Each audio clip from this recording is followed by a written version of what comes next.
ओम शांति। 3 जून की बाबा की मुरली। मीठे बच्चे, विश्व का मालिक बनाने वाले बाप को बड़ी रुचि से याद करो। याद से ही तुम सतोप्रधान बनेंगे। प्रश्न, किस एक बात पर पूरा ध्यान हो तो बुद्धि के कपाट खुल जाएंगे? उत्तर, पढ़ाई पर। भगवान पढ़ाते हैं, इसलिए कभी भी पढ़ाई मिस नहीं होनी चाहिए। जहाँ तक जीना है वहाँ तक अमृत पीना है। पढ़ाई में अटेंशन देना है, एब्सेंट नहीं होना है। यहाँ वहाँ से भी ढूंढ कर मुरली जरूर पढ़नी है। मुरली में रोज रोज नई नई पॉइंट्स निकलती रहती हैं, जिससे तुम्हारे कपाट ही खुल जाएंगे। ओम शांति। शिव भगवानुवाच शालिग्रामों प्रति, यह तो सारे कल्प में एक ही बार होता है। यह भी तुम जानते हो और कोई भी जान न सके। मनुष्य इस रचता और रचना के आदि मध्य अंत को बिल्कुल ही नहीं जानते। तुम बच्चे जानते हो कि स्थापना में विघ्न तो पड़ने ही हैं। इसको कहा जाता है ज्ञान यज्ञ। बाप समझाते हैं, इस पुरानी दुनिया में तुम जो कुछ देखते हो वह सब स्वाहा हो जाना है। फिर उसमें ममत्व नहीं रखना चाहिए। बाप आकर पढ़ाते हैं नई दुनिया के लिए। यह है पुरुषोत्तम संगम युग। यह है विशेष और वाइसलेस का संगम, जबकि चेंज होनी है। नई दुनिया को कहा जाता है वाइसलेस वर्ल्ड। आदि सनातन देवी देवता धर्म ही था। यह तो बच्चे जानते हैं, पॉइंट्स समझने की हैं। बाप रात दिन कहते रहते हैं, बच्चे तुमको गुह्यते गुह्य बातें सुनाता हूँ। जहाँ तक बाप है पढ़ाई चलनी ही है, फिर पढ़ाई भी बंद हो जाएंगी। इन बातों को तुम्हारे सिवाय कोई भी नहीं जानते। तुम्हारे में भी नंबरवार हैं जो फिर बाप दादा ही जानते हैं। कितने गिरते हैं, कितनी तकलीफ होती है। ऐसे नहीं सदैव सभी पवित्र रह सकते हैं। पवित्र नहीं रहते तो फिर सजाएं खानी पड़ती हैं। माला के दाने ही पास विथ ऑनर्स होते हैं, फिर प्रजा भी बनती है। यह बहुत समझने की बातें हैं। तुम कोई को भी समझाओ तो वह समझ थोड़े ही सकते हैं, टाइम लगता है। सो भी जितना बाप समझा सकते हैं उतना तुम नहीं। रिपोर्ट्स आदि जो आती हैं उनको बाप ही जानते हैं। फलाना विकार में गिरा, यह हुआ, नाम तो नहीं बता सकते। नाम बताएंगे तो फिर उनसे कोई बात करना भी पसंद नहीं करेंगे। सब नफरत की दृष्टि से देखेंगे, दिल से उतर जाएंगे। सारी की कमाई चट हो जाती है। यह तो जिसने धक्का खाया वह जाने या बाप जाने। यह बड़ी गुप्त बातें हैं। तुम कहते हो फलाना मिला, उनको बहुत अच्छा समझाया, वह सेवा में मदद कर सकते हैं, परंतु वह भी जब सन्मुख हो न, समझो गवर्नर को तुम अच्छी तरह समझाते हो, परंतु वह थोड़े किसको समझा सकेंगे। कोई को समझाएंगे तो मानेंगे नहीं। जिसको समझने का होगा वही समझेगा, दूसरे को थोड़े ही समझा सकेंगे। तुम बच्चे समझाते हो कि यह तो कांटों का जंगल है, इसको हम मंगल बनाते हैं।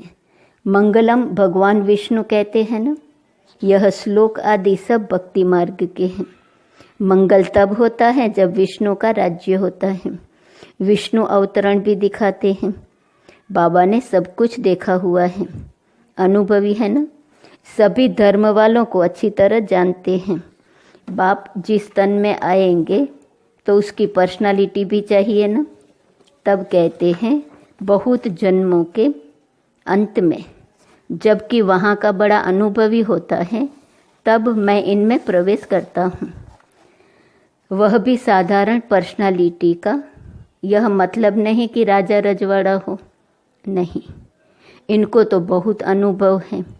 इनके रथ में आता हूँ बहुत जन्मों के अंत में। तुमको समझाना पड़े, यह राजधानी स्थापन होती है, माला बनती है। यह राजधानी कैसे स्थापन हो रही है, कोई राजा रानी कोई क्या बनते हैं। यह सब बातें एक ही दिन में तो कोई समझ नहीं सकता। बेहद का बाप ही बेहद का वर्षा देते हैं। भगवान आकर समझाते हैं सो भी मुश्किल थोड़े पवित्र बनते हैं। यह भी समझने में टाइम चाहिए। कितनी सजाएं खाते हैं, सजाएं खाकर भी प्रजा बनते हैं। बाप समझाते हैं बच्चे तुम्हें बहुत बहुत मीठा भी बनना है, कोई को दुख नहीं देना है। बाप आते ही हैं सबको सुख का रास्ता बताने, दुख से छुड़ाने। तो फिर खुद किसको कैसे दुख देंगे? ये सब बातें तुम बच्चे ही जानते हो, बाहर वाले बड़ा मुश्किल समझते हैं। जो भी संबंधी आदि हैं उन सब से ममत्व तोड़ देना है। घर में रहना है परंतु निमित्त मात्र। यह तो बुद्धि में है कि यह सारी दुनिया खत्म हो जानी है, परंतु यह ख्यालात भी किसको रहता नहीं। जो अनन्य बच्चे हैं वह समझते हैं, वह भी अभी सीखने का पुरुषार्थ करते रहते हैं, बहुत फेल भी हो पड़ते हैं। माया की चक्री बहुत चलती है, वह भी बड़ी बलवान है, परंतु यह बातें और कोई को थोड़े ही समझा सकते। तुम्हारे पास आते हैं, समझना चाहते हैं यहाँ क्या होता है, इतनी रिपोर्ट्स आदि क्यों आती हैं।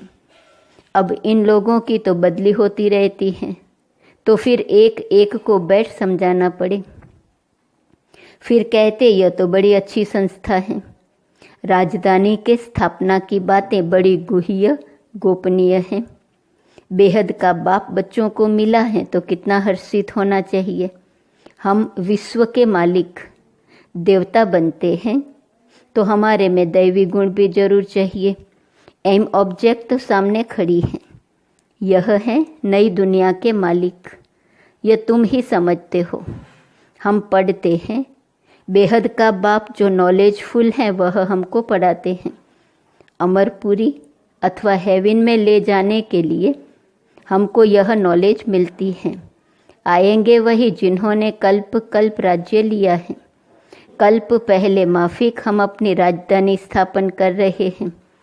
यह माला बन रही है नंबरवार। जैसे स्कूल में भी जो अच्छा पढ़ते हैं उनको स्कॉलरशिप मिलती है ना, वह है हद की बातें, तुमको मिलती है बेहद की बातें। जो तुम बाप के मददगार बनते हो वही ऊंच पद पाते हो। वास्तव में तो मदद अपने को ही करनी है। पवित्र बनना है, सतो प्रधान थे फिर से बनना है जरूर। बाप को याद करना है, उठते बैठते चलते बाप को याद कर सकते हो। जो बाप हमको विश्व का मालिक बनाते हैं उनको बहुत रुचि से याद करना है, परंतु माया छोड़ती नहीं है। अनेक प्रकार की किस्म किस्म की रिपोर्ट्स लिखते हैं। बाबा हमको माया के विकल्प बहुत आते हैं। बाप कहते हैं युद्ध का मैदान है ना, 5 विकारों पर जीत पानी है। बाप को याद करने से तुम भी समझते हो हम सतो प्रधान बनते हैं। बाप आकर समझाते हैं, भक्ति मार्ग वाले कोई भी जानते नहीं, यह तो पढ़ाई है। बाप कहते हैं तुम पावन कैसे बनेंगे, तुम पावन थे फिर बनना है। देवता पावन है ना। बच्चे जानते हैं हम स्टूडेंट पढ़ रहे हैं, भविष्य में फिर सूर्यवंशी राज्य में आएंगे। उसके लिए पुरुषार्थ भी अच्छी रीति करना है। सारा मार्क्स के ऊपर मदार है। युद्ध के मैदान में फेल होने से चंद्रवंशी में चले जाते हैं। उन्होंने फिर युद्ध का नाम सुन तीर कमान आदि दे दिए हैं। क्या वहाँ बाहुबल की लड़ाई थी जो तीर कमान आदि चलाए? ऐसी कोई बात है नहीं। आगे बाणों की लड़ाई चलती थी। इस समय तक भी निशानियाँ हैं। कोई कोई चलाने में बड़े होशियार होते हैं। अब इस ज्ञान में लड़ाई आदि की कोई बात नहीं है। तुम जानते हो शिव बाबा ही ज्ञान का सागर हैं, जिनसे हम यह पद पाते हैं। अब बाप कहते हैं देह सहित देह के सभी संबंधों से ममत्व तोड़ना है। यह सब पुराना है। नई दुनिया गोल्डन एजेड भारत था, कितना नाम मशहूर था। प्राचीन योग कब और किसने सिखाया यह किसको पता नहीं, जब तक खुद न आकर समझाए। यह है नई चीज़। कल्प कल्प जो होता आया है वही फिर रिपीट होगा, उसमें फ़र्क नहीं पड़ सकता है। बाप कहते हैं अब यह अंतिम जन्म पवित्र रहने से फिर 21 जन्म तुमको कभी अपवित्र नहीं होना है। बाप कितना अच्छी रीति समझाते हैं, फिर भी सब एक रस थोड़े ही पढ़ते हैं, रात दिन का फ़र्क है। आते हैं पढ़ने लिए, फिर थोड़ा पढ़कर गुम हो जाते हैं। जो अच्छी रीति समझते हैं वह अपना अनुभव भी सुनाते हैं, कैसे हम आए, फिर कैसे हमने पवित्रता की प्रतिज्ञा की। बाप कहते हैं पवित्रता की प्रतिज्ञा कर, फिर एक बार भी पतित बना तो की कमाई चट हो जाएंगी, फिर वह अंदर में खाता रहेगा। किसको भी कह नहीं सकेंगे कि बाप को याद करो। मूल बात तो विकार के लिए ही पूछते हैं। तुम बच्चों को ये पढ़ाई रेगुलर पढ़नी है। बाप कहते हैं हम तुमको नई नई बातें सुनाता हूँ। तुम हो स्टूडेंट, तुमको भगवान पढ़ाते हैं, भगवान के तुम स्टूडेंट हो। ऐसी ऊंचते ऊंच पढ़ाई को तो एक दिन भी मिस नहीं करना चाहिए। एक दिन भी मुरली न सुनी तो फिर एब्सेंट पड़ जाती है। अच्छे अच्छे महारथी भी मुरली मिस कर देते हैं। वह समझते हम तो सब कुछ जानते हैं, मुरली नहीं पढ़ी तो क्या हुआ, अरे एब्सेंट पड़ जाएंगी, नापास हो जाएंगे। बाप खुद कहते हैं रोज़ ऐसी अच्छी अच्छी पॉइंट सुनाता हूँ जो समय पर समझाने में बहुत काम आएंगी। नहीं सुनेंगे तो फिर कैसे काम में लाएंगे। जब तक जीना है, अमृत पीना है, शिक्षा को धारण करना है। एब्सेंट तो कभी भी नहीं होना चाहिए। यहाँ वहाँ से ढूंढकर कोई से लेकर भी मुरली पढ़नी चाहिए। अपना घमंड नहीं होना चाहिए। अरे भगवान बाप पढ़ाते हैं, उसमें तो एक दिन भी मिस नहीं होना चाहिए। ऐसी ऐसी पॉइंट्स निकलती हैं जो तुम्हारा व किसी का भी कपाट खुल सकता है। आत्मा क्या है, परमात्मा क्या है, कैसे पार्ट चलता है, इसे समझने में टाइम चाहिए। पिछाड़ी में सिर्फ यही याद रहेगा कि अपने को आत्मा समझ बाप को याद करो, परंतु अभी समझाना पड़ता है। पिछाड़ी की यही अवस्था है। बाप को याद करते करते चले जाना है। याद से ही तुम पवित्र बनते हो। कितना बने हो सो तो तुम समझ सकते हो। इम्प्योर को बल जरूर कम मिलेगा। मुख्य 8 रत्न ही हैं जो पास विथ ऑनर हो जाते हैं। वह कुछ भी सजा नहीं खाते हैं। यह बड़ी महीन बातें हैं। कितनी ऊंची पढ़ाई है। स्वप्न में भी नहीं होगा कि हम देवता बन सकते हैं। बाप को याद करने से ही तुम पद्मा पदम भाग्यशाली बनते हो। इसके सामने तो वह धंधा आदि कुछ भी काम का नहीं है। कोई भी चीज़ काम आने वाली नहीं है, फिर भी करना तो पड़ता ही है। यह कभी भी ख्याल नहीं आना चाहिए कि हम शिव बाबा को देते हैं। अरे तुम तो पद्मा पदम पति बनते हो। देने का ख्याल आया तो ताकत कम हो जाती है। मनुष्य ईश्वर अर्थ दान पुण्य करते हैं लेने के लिए, वह देना थोड़े ही हुआ। भगवान तो दाता है ना। दूसरे जन्म में कितना देते हैं, यह भी ड्रामा में नूंद है। भक्ति मार्ग में है अल्पकाल का सुख। तुम बेहद के बाप से बेहद सुख का वर्षा पाते हो। अच्छा, मीठे मीठे सिकिलदे बच्चों प्रति माता पिता बाप दादा का याद, प्यार और गुड मॉर्निंग। रूहानी बाप की रूहानी बच्चों को नमस्ते। रूहानी बच्चों की रूहानी बाप को नमस्ते नमस्ते नमस्ते। धारणा के लिए मुख्य सार, जब तक जीना है अमृत पीना है, शिक्षाओं को धारण करना है। भगवान पढ़ाते हैं, इसलिए एक दिन भी मुरली मिस नहीं करनी है। दूसरी पॉइंट है, पद्मों की कमाई जमा करने के लिए निमित्त मात्र घर में रहते कामकाज करते एक बाप की याद में रहना है। वरदान, प्रसन्नता की रूहानी पर्सनालिटी द्वारा सर्व को अधिकारी बनाने वाले गायन और पूजन योग्य भव। जो सर्व की संतुष्टता का सर्टिफिकेट लेते हैं वह सदा प्रसन्न रहते हैं और इसी प्रसन्नता की रूहानी पर्सनालिटी के कारण नामी ग्रामी अर्थात गायन और पूजन योग्य बन जाते हैं।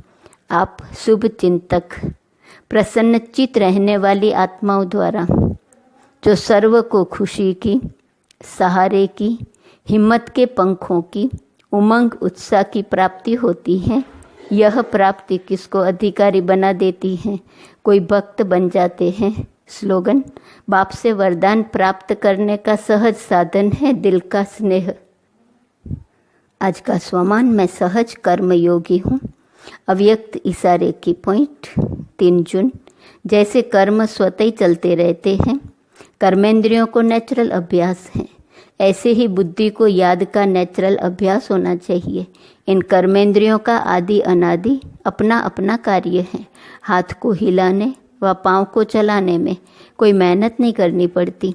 उसी प्रमाण ब्राह्मण जीवन का तथा इस संगम युगी जीवन में बुद्धि का निजी कार्य व जन्म का कार्य है बाप को याद करना। जीवन का जो निजी कार्य होता है वह नेचुरल और सहज होता है, तो अपने को सहज कर्मयोगी अनुभव करो। ओम शांति।